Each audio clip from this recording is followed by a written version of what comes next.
My name's Matt Camuso. I'm an orthopedic surgeon here in Maine, and I'm with my mentor, friend, and retiring partner, Dr. Raymond White, who's today spending his last time formally with us after a 40-year career in orthopedic trauma. What's your philosophy?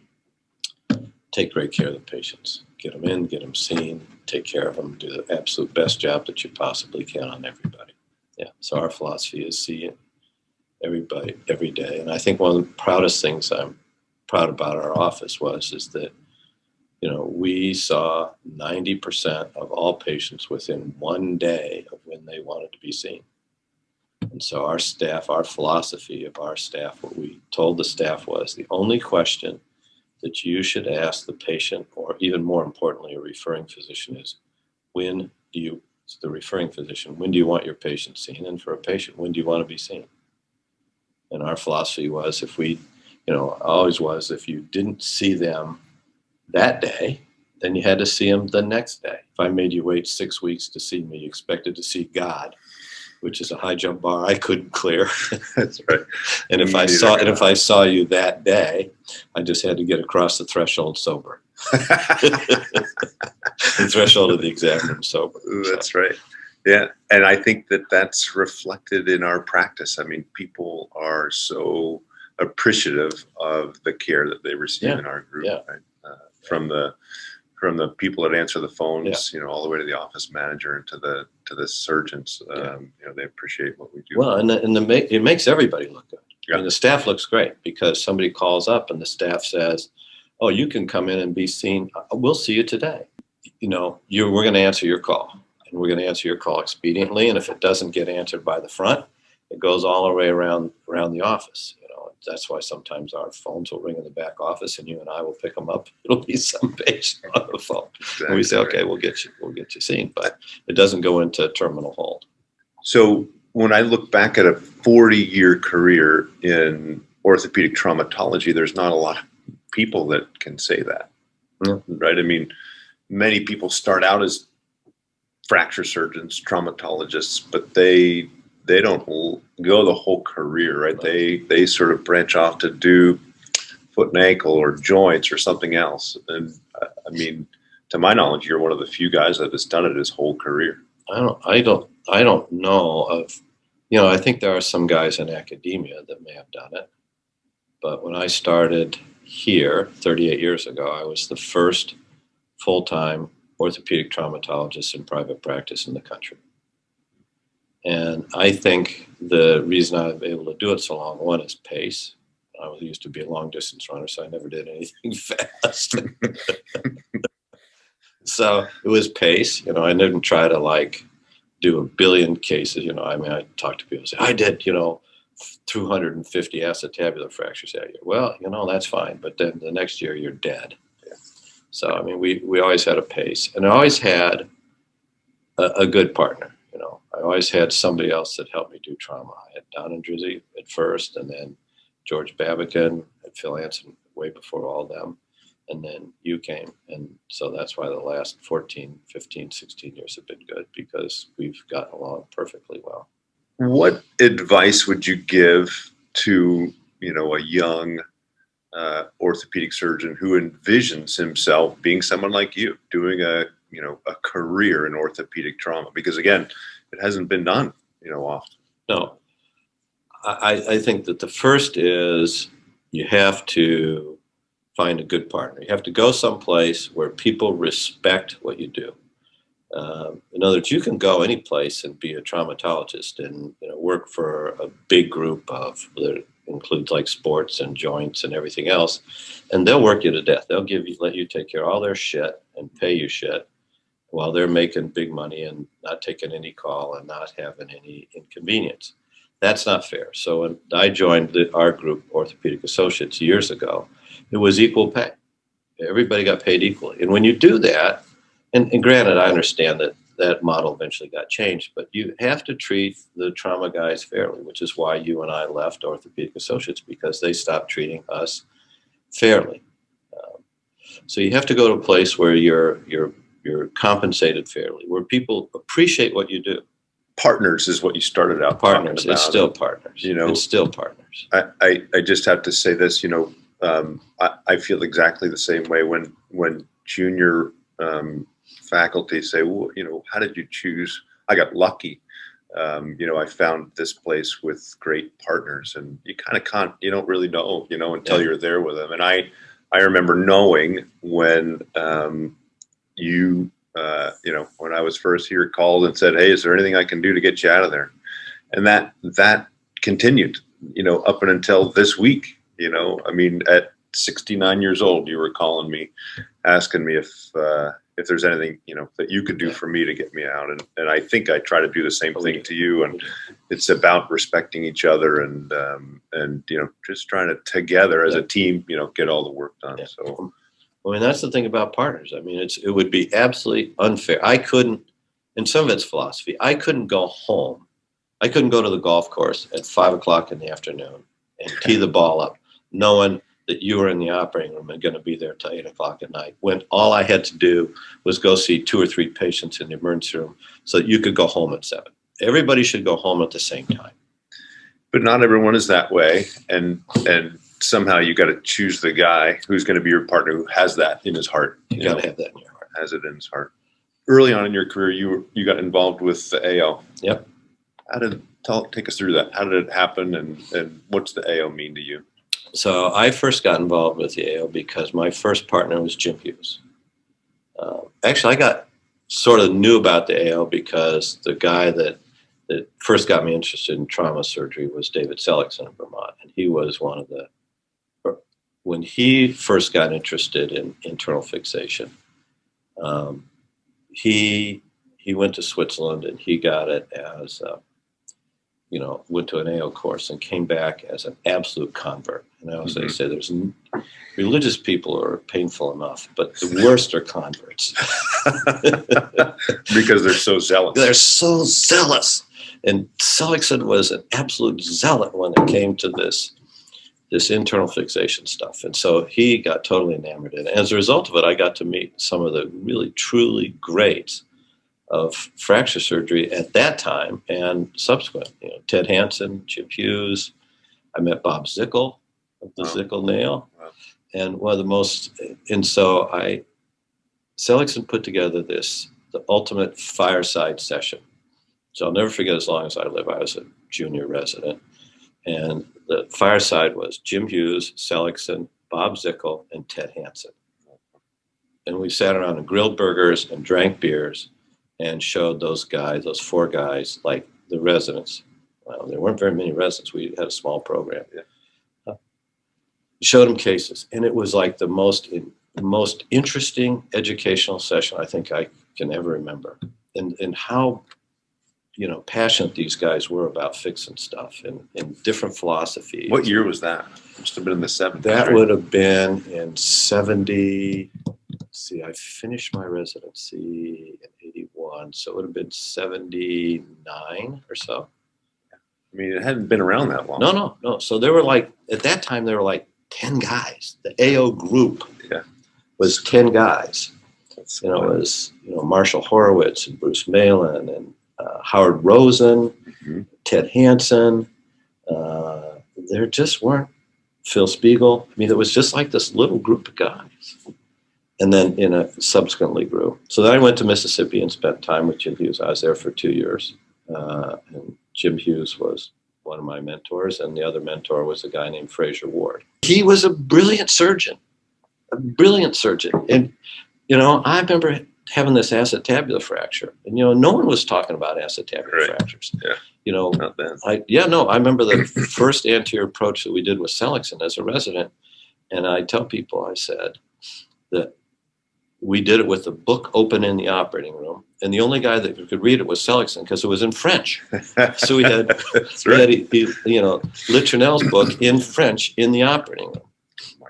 So, I mean, you know, you can imagine trying to do the anterior repair, trying to read it in French. We had no freaking clue. we were so this to that. Oh, man. So, but Fraser Ward could do all that stuff. Fraser Ward could fix acetabulums, fix pelvises, take care of non-unions, and he taught me a ton. And then so Jim Hughes was very involved in the AO at that time, very involved. And so I got involved doing AO courses. So my first AO course was in Dallas, Texas. And I'll never forget, as long as I live, I met my lifelong friend Keith Mayo there. Oh, is that right? Yeah, is that where you met Keith? Keith and I were table instructors. Oh, right. And it was 2 dirt balls immediately. Right, because a table instructor meant at that stage you were just getting a chance to become a faculty member, right? I don't even think we even gave lectures. Right. And Keith was a chief resident at the time, and Ted Hansen sent him out. And so we immediately hit it off. We ran on the Dallas River. And I'll never forget that I showed this case from the Leslie V. Rush Hospital in Meridian, Mississippi. So the guy, Rush Rod, was Leslie V. Rush. Right, he was in Meridian, Mississippi, which is across the state. And we got some unbelievably great stuff from them. Oh, yeah. Oh, yeah, some disasters. So, and I said, and we're doing one of these like little fireside sessions. Yeah.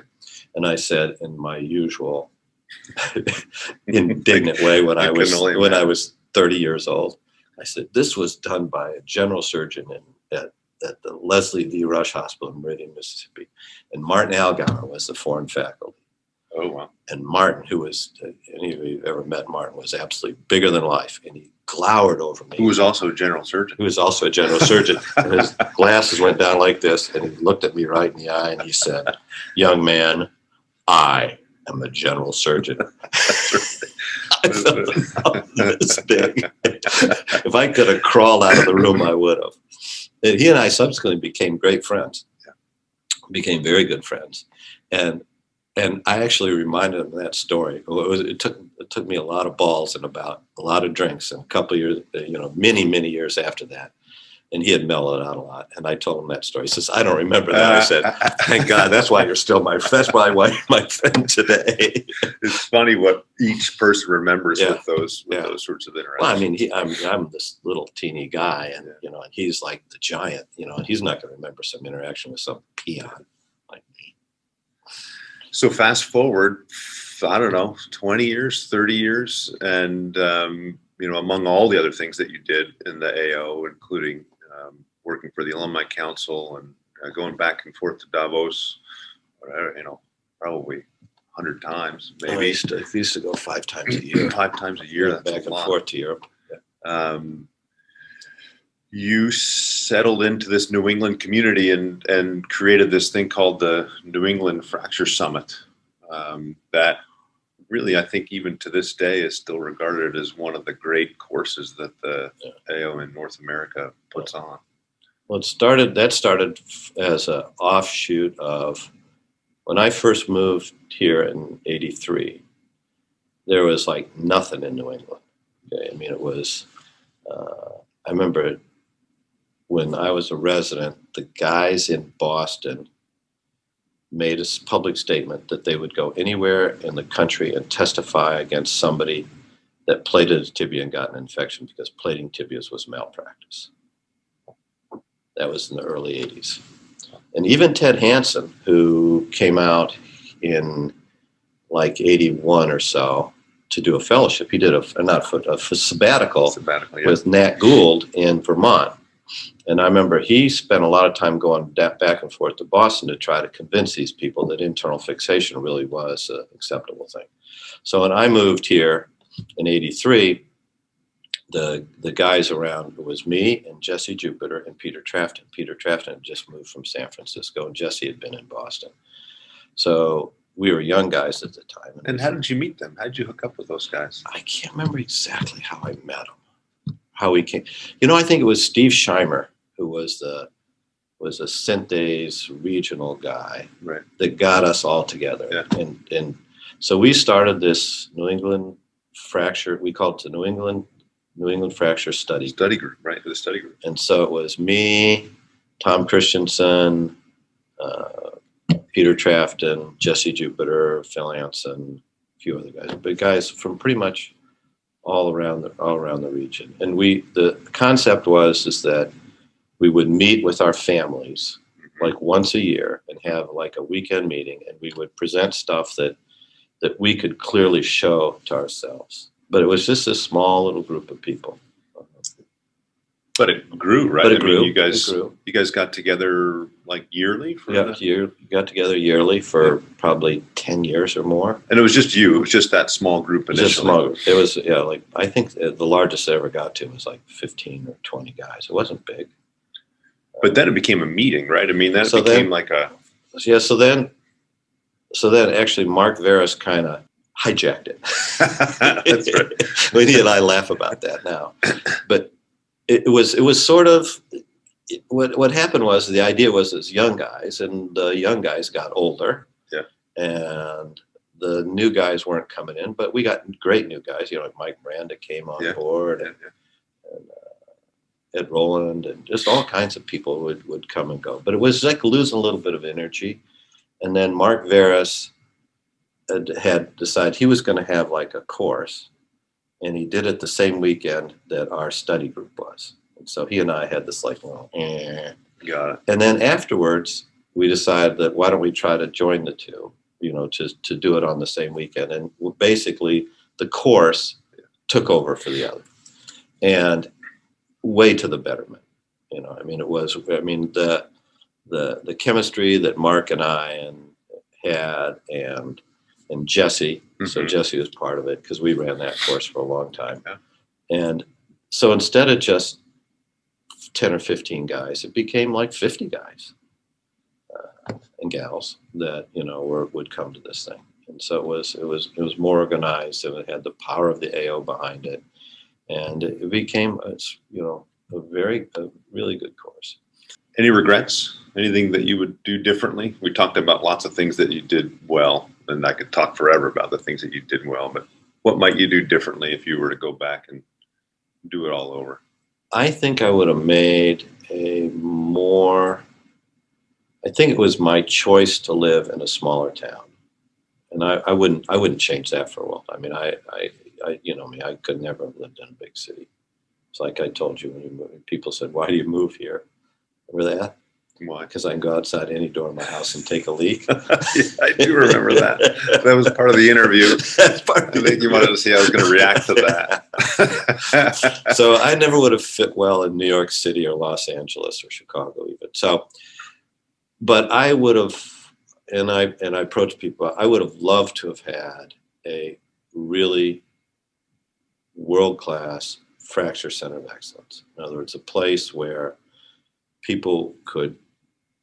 where other orthopedic surgeons could feel free to send their complex cases. I think that you and I did it clearly in New England. I think that we get people from New Hampshire and all of Maine, obviously, and regionally in New Hampshire send us their problem cases. But it would have, in some ways, it would have been nice to have had a more, an organized center where we could have taken care of more complex cases and done a little bit more, scientific research about it.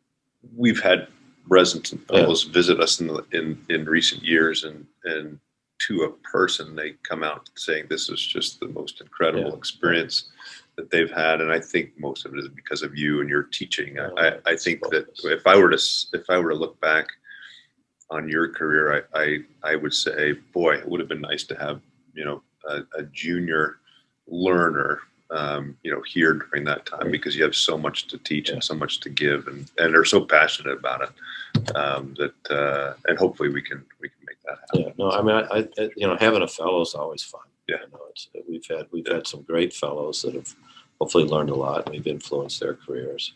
And the other thing is, I like doing my own surgery. I mean, that's why you and I are here. I mean, we truly like doing surgery. I mean, yesterday we were in there digging around each other, fighting each other through the case. It's just what we do. Talk about that. I mean, I tell people all the time that I try to scrub in with my favorite partner, at least once a week if I can, or at least go in and see what he's doing and look over his shoulder. And what's the benefit in that? So that's where the stuff gets advanced. Okay.